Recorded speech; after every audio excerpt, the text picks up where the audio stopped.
film actually has been open to conjecture from the time that actually it started, and even pre-release, the buzz and banter about it continues. All I have to say personally, I think it's been the most exhilarating experience of my life, being directed by Anurag Kashyap, from a man, from a relationship that began with hate, that has now culminated into intense love, and there is absolutely no pun in that thought. It's really been quite a journey for me in the film, and working under him has been like going to film school. I felt I had to unlearn everything I ever knew about cinema and actually learn something absolutely new. Working with the two of them, actually Anushka and I did very few days of work, but the few days were memorable. And Ranbir actually co-directed the film with Anurag, where I'm concerned, because Anurag would give me one instruction and Ranbir would give me three others. Most of my scenes were with him, so I felt I was being directed by him as well. And I have to say, Ranbir has the makings of a great filmmaker, which is a great fallback plan. There is always so much that is said about cinema like this, where they say, you know, is this mainstream, is it commercial? But eventually we all have to know a good film is a good film, and you should not categorize it. And Bombay Velvet is that film. It's a good film. हमने बहुत ही ज़्यादा मेहनत और प्यार से इस film को बनाया, हर एक इंसान ने, हम एक्टर्स ने, फिल्म मेकर जिन्होंने इस फिल्म को पुट अप किया है, जो इस स्टेज पे है, और जिन्होंने जो लोग ने इस फिल्म पे काम किया है. सो वी जस्ट होपिंग कि जिस प्यार से हमने इस फिल्म को बनाया है और जितना बिलीफ हमें था, वो लोगों को देखने को मिलेगा जब वो फिल्म देखेंगे. मैं आपको एक फैक्ट बात बताता हूँ.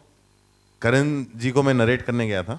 उसके पहले हम लोग नसीर जी और बहुत सारे अदर दूसरे एक्टर्स से बात कर रहे थे, और बातें कभी कंप्लीट नहीं हुई थी.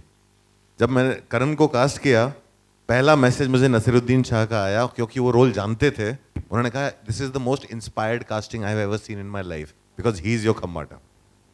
ये नसीरुद्दीन शाह ने मुझे मैसेज करके बोला. I was inspired and cheap, by the way, क्योंकि मैंने ये पिक्चर 11 रुपए में की है. मैं ये बार बार कहना चाहूंगा कि आई हैव बीन एक्सप्लॉइटेड. करण हमारे बजट को बढ़ा नहीं पाए. हाँ, मुझे 11 रुपए, बाकायदा 11 रुपए का चेक मुझे मिला है फैंटम से, तो इसलिए मैं इंस्पायर्ड हूँ और थोड़ा सस्ता भी.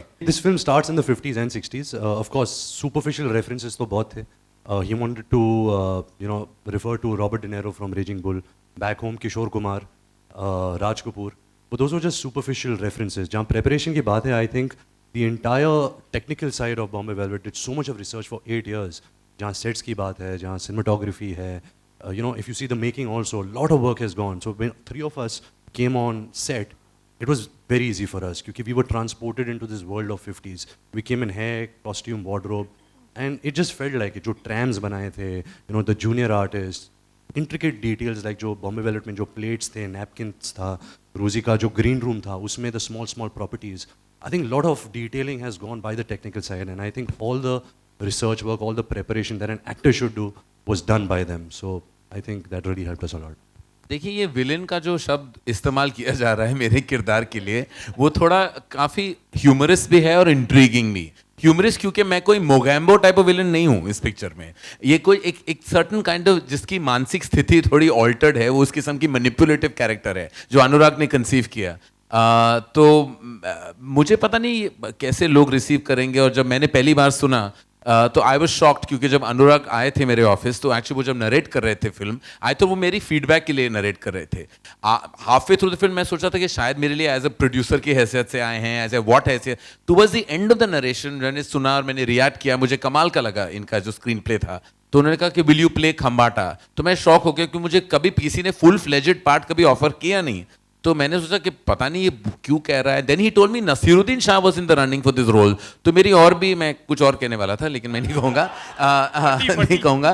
तो उसके बाद, क्योंकि to be compared on to be in the running for a role that Naseeruddin Shah, वो एडिड प्रेशर था. The only reason I really thought I do it, क्योंकि मैंने सोचा कि लाइफ में मुझे कोई विलेन का रोल कभी ऑफर नहीं करेगा as an actor, until I get the opportunity of being directed by Anurag and working with Ranbir. And I thought that was the biggest. और जब आप देखोगे पिक्चर, तो आप ये डेफिनेटली आप सोचोगे कि जो कैरेक्टर है वो शायद मैं कर सकता था, वो मैंने नहीं देखा था, ये विजन सिर्फ अनुराग का था. Before we started shooting for the film, मैंने एशली लोबो, जो हमारी फिल्म के कोरियोग्राफर हैं, उनके साथ मैंने बहुत ही एक लंबी ट्रेनिंग करी है to be able to look like a convincing singer. Because एक हम लोगों को एज एन एक्टर आदत हो जाती है to mime, like when we are singing, हम थोड़ा वो वाली सिंगिंग अलग होती है. When you actually sing, which you also saw with Ranbir and Rockstar, he looked like he was actually singing, that was Mohit Chauhan की आवाज़ और इनकी आवाज़, मतलब लग रहा था एक ही इंसान है.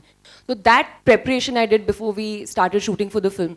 So that's just how it developed. And after that, like I said earlier, with Anurag, he's very clear on one thing. He says that, you can get reference points from everywhere, but ultimately what you find is in the script and, with the help of your characters and your surrounding, which is what I think all of us as actors try to develop with the film. बहुत सारे हमारे जो सारे arrangers रहे हैं, चाहे वो शंकर जयकिशन के लिए थे, चाहे वो चिक चॉकलेट रहे हो, एंथनी गोंसाल्वेज रहे हो, सारे लोग जो हैं वो जैज म्यूजिक से आए थे.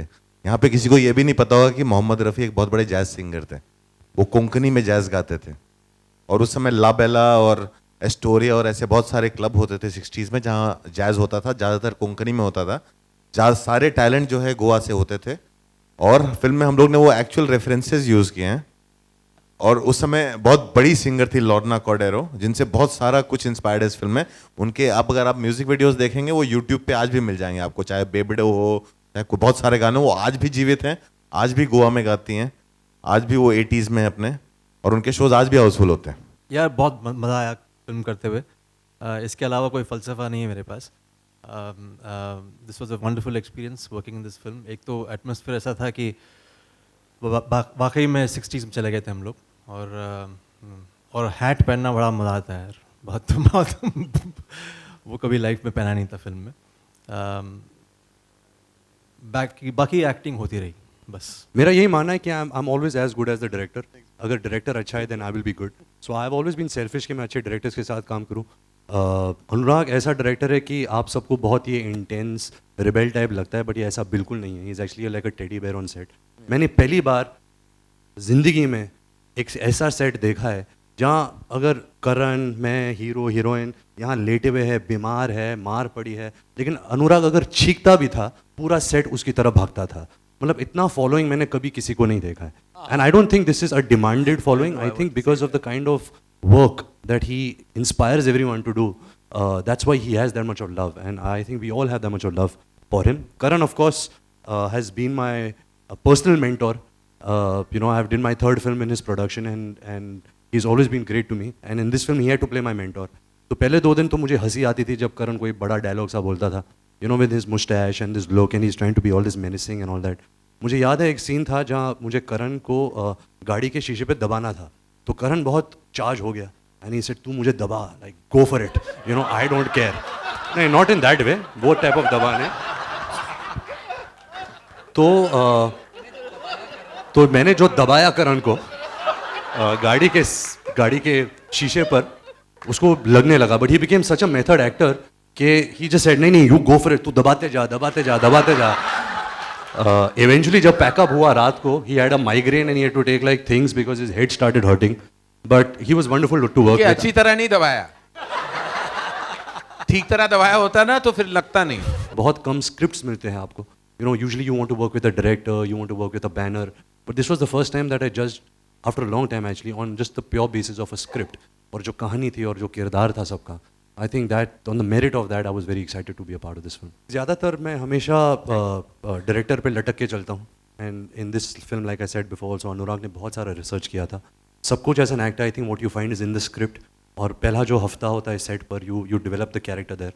बट हाँ, मुश्किल था क्योंकि वो स्ट्रीट लिंगो था, अपन टपन था, एक बॉडी लैंग्वेज था. जो सुपरफिशियल चीज़ें हैं वो तो आप 1-2 दिन में जान जाते हो, लेकिन जो कैरेक्टर का जो एक इमोशनल डेप्थ होता है, एक वल्नरेबिलिटी होती है, आई थिंक वो आप सीन बाय सीन जब आप करते रहते हो तब कुछ ना कुछ निकल कर आता है. आई ऑनेस्टली फील कि we had such great actors, Manish sir, Anushka, Karan, K sir, Sattu, Vivaan, पूविया, who is not here today of course. तो आई थिंक ये पूरा जो माहौल जो इन्होंने हमारे लिए क्रिएट किया था 50s बॉम्बे, जब हम आते थे सेट पर, all of us we all felt connected to our characters. We all felt कि यार यहाँ कुछ इंस्पायरिंग चीज़ हो रही है, let's all really immerse ourselves, let's do something good. तो we all just stuck to our vision. And आज today when we look back and we talk about Bombay Velvet, अगर चले या ना चले, that's not in our hands, but we only have good things to say about it, because we had so much of fun doing the film, performing the film, off set जो हम मस्ती करते थे. And I think if you have a good time on set, अगर माहौल positivity का होता है, वो कहीं ना कहीं फ्रेम पे भी, स्क्रीन पर आ जाता है. And I think that is what I really take away from this film. It was a lot of